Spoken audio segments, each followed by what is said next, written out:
But we sit basically on 100% decomposed granite soils, and there are different variations of the soils that we do have here. That basically gives our wines this sort of mineral type of, we also get a bit of a saline saltiness, and that can also be due to our proximity to the ocean.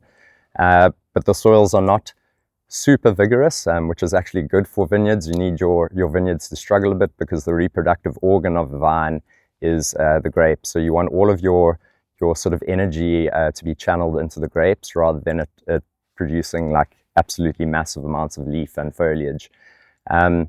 We have quite a holistic approach towards viticulture. We try to do as little as possible.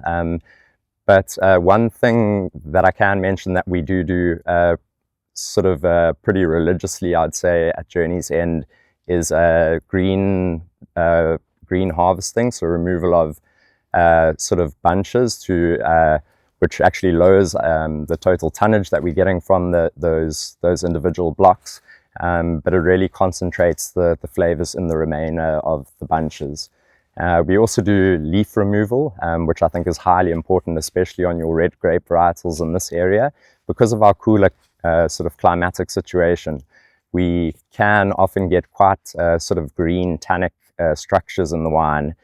So we cut the leaves away from the sort of bunch zone, and that exposes the grapes to a little bit more sun, which burns out those very green sort of pyrazine characters. Otherwise our wines can become a bit sort of eucalypti and green, which I have no problem with if it's in sort of low amounts, but obviously you don't want your wine to taste like a cricket pitch.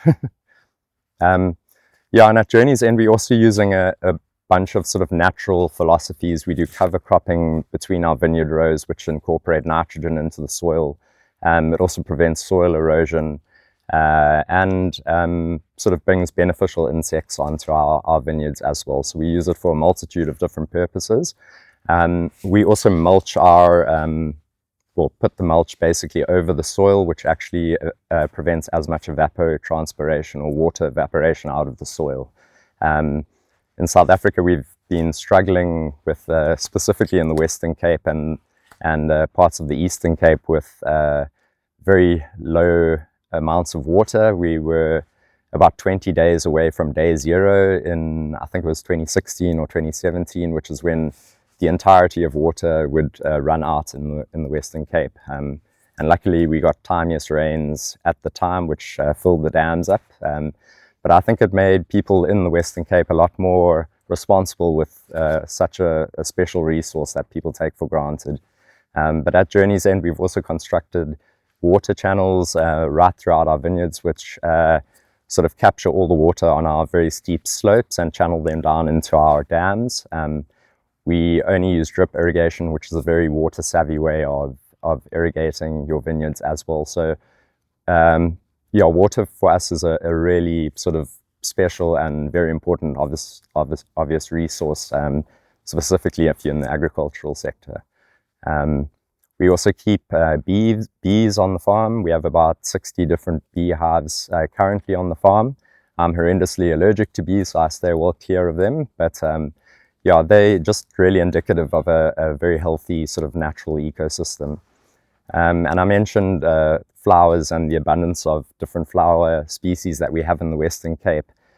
So Journey's End is now starting to establish flower gardens with indigenous flowering species, which will look absolutely beautiful. But it's a way we're trying to sort of reintroduce indigenous stuff to an area where we have also got a lot of eucalyptus and pine trees, for instance, which are invasive species and are quite water thirsty. So by introducing more indigenous flower species to our area, I think is really a sort of good step in the right direction. This is a Sauvignon Blanc vineyard, which goes into one of our precision wines, the Ad Infinitum, which is a Sauvignon Blanc Semillon blend. Probably one of my favorite wines that we produce at Journey's End. But yeah, as Rich mentioned, we have harvested this block about 2 weeks ago. So you can see the leaves are still nice and green. Yeah, everything's still looking really, really healthy. From here, we are going into winter dormancy. So we are doing post-harvest irrigation at the moment by drip irrigation, just to build up enough water and sort of nutrients and reserves for next season's growth.